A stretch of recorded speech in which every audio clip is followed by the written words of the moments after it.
tey la mercredi possibilité pour ki nga xam ne mooy premier Ousmane Sonko fekki njiitu réew mi président Bassirou Diomaye Diakhar Faye ak naka yi nga jàngatee itam li nga xam ne mooy tournée bi. donc kay xam naa ne kon xanaa gouvernement bi yëpp ñooy dem fekki ji le président fa nga xamante ni la nekk. mais tournée bi kañ lay jeex ce n'est pas demain. oui je pense. demain lay jeex. 5 jours la waroon def. waaw donc du coup voilà quoi y a pas besoin de déplacer tout le gouvernement à Ziguinchor. mën nañ xaar ba mu pare bu dellu siwee dans la semaine le vendredi peut-être mën nañ ko tenir parce que conseil des ministres moom. conseil bi dañ ko tàmbali def mercredi quoi en fait. mais def nañ ko jeudi oui c'est ça. parce que bés boobu noonu fekk na le président il était pas présent. du coup dañoo bàyyi ba le jeudi ñu def ko. tout comme bii aussi mën nañ bàyyi ba le vendredi ñu def ko. c'est le gouvernement qui se réunit pour parler des affaires de l'État on n'a pas besoin de dire oui le premier ministre na dem gis nga débat yooyu yëpp alburax lenn kese la. parce que bëgg nañu politiser cette tournée. xam nga moom moo dafa wax lu am solo léegi je suis d'accord ci benn fàll mooy que le président effectivement il fait une tournée économique. en tout cas selon les médias. selon lu ñuy gis. mais man laa la wax man personnellement man Farimar dëkk Sangalkam dama gëm ni véritable tournée bi am ci suuf. c'est pas économique c'est politique man loolu dama ko gëm. ci naka.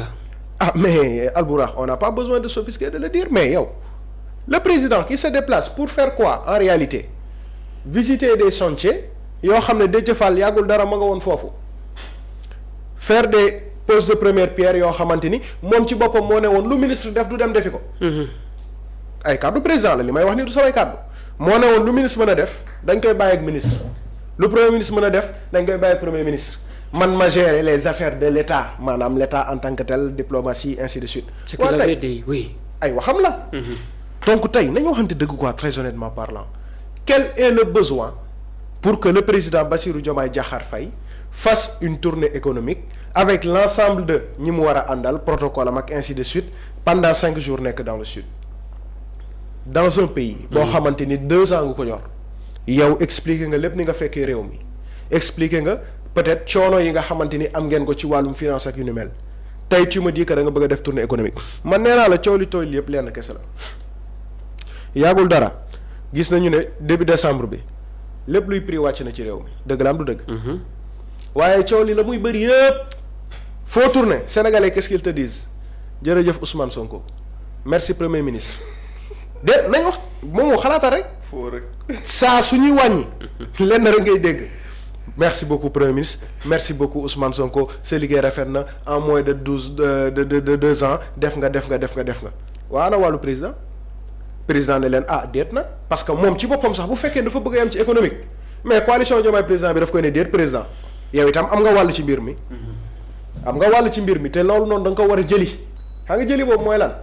mooy naa dem jàkkaarloog population bi waxtaan ak ñoom. ci li nga xamante ni moo jëm ci wàllum tournée boobu jégal leen so moo débutonné wu xam nga tey bu demee di def la nga xam ne ma ngi koy def te man yàggul dara li ma lay wax nii Déthié Fall demoon na ba noppi aéroport Ziguinchor dem na fa am na benn port minéralier yi xam je sais pas am na daal benn genre kii yooyu noonu yoo xam ne demoon na fa aussi visiter ko am na ay chantier yu bëree bëri yoo xam ne ministère de l'éducation nationale ci boppam dem na fa parce que am na école bu ñu inauguré mais école boobu noonu ministère de l'éducation moo demoon pose première pierre moo demoon en tout cas ci lépp li nga xam ne mooy wàllum étape donc tey très honnêtement pour man le président la nga xam ne tey sax la waroon initier mooy lan mooy que Déthié Fall yow mii kat gis naa ne ba nga demee defi tournée gis nga benn chantier boo xam ne taxaw na daax nga ko fa nekkoon andi nga keneen démarré nga liggéey. dama bëgg bul yem foofu noonu kese defal tournée nationale. maanaam le ministre des infrastructures bi ñu fal yàggul dara Déthié Fall pour man moom la ñu war a créer tournée nationale des chantiers de l'État. mu wër Sénégal njaay fépp fu chantier am.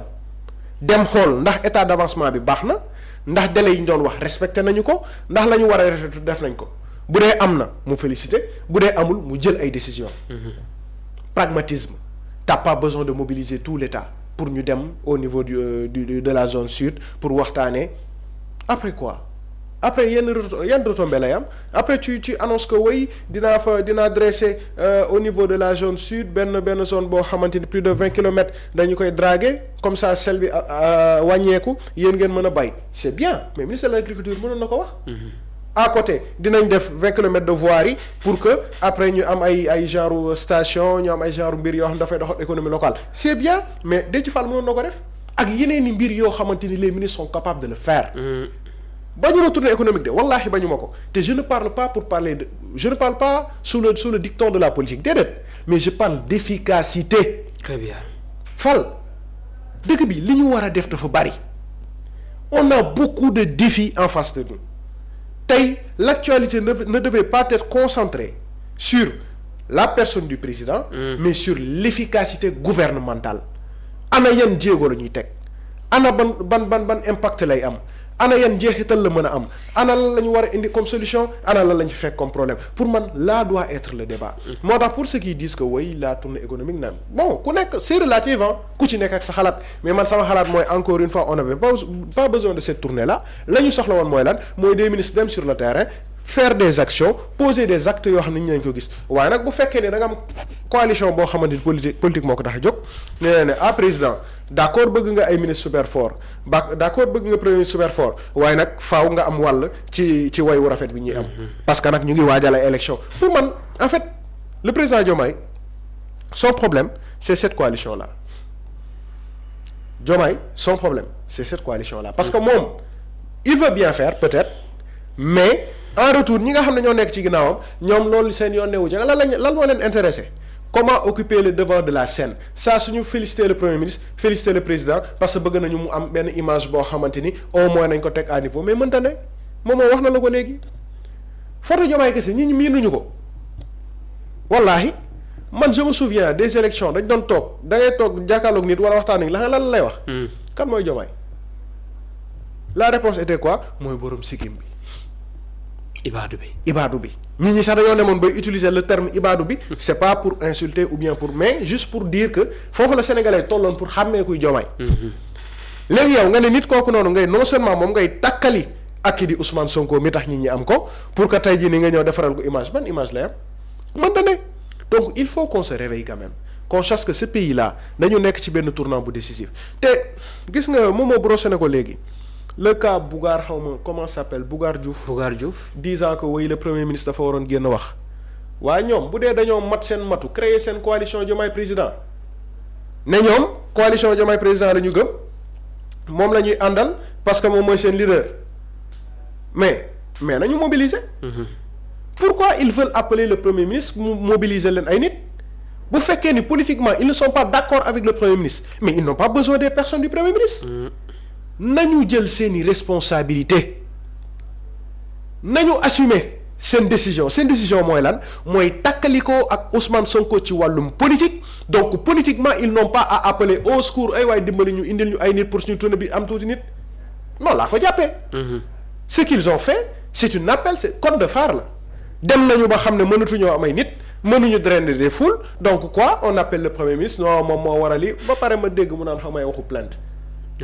pour lan xam nga c'est pas sérieux nit ñi ñooy ñi nga xam ne tey ñoo ñuy naan non dëkk bi nii patati patata le président Diomaye pour ensuite poser des actes yoo xam ne c'est très bas tey pour man Ousmane Sonko moom mu ngi ci leneen le gars mu ngi ci leneen boo ko xoolee il fait ses rencontres il fait son travail il va à la finale de la Govaton li Sénégalais di xaar ci moom mu ngi koy def. Très bien.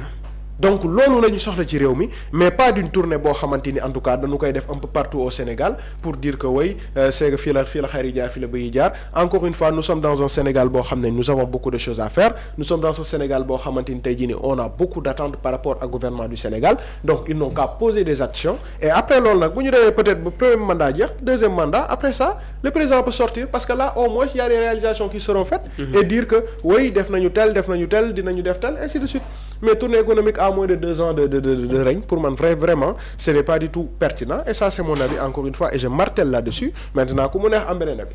Très bien alors très rapidement laataa may dem ci Momo ci coalition Diomaye bi nga xam ne oui indi nañu nouveau visage noonu laa ko mën a waxee naam Momo mi ngi wax naan Diomaye seul dafay wéet.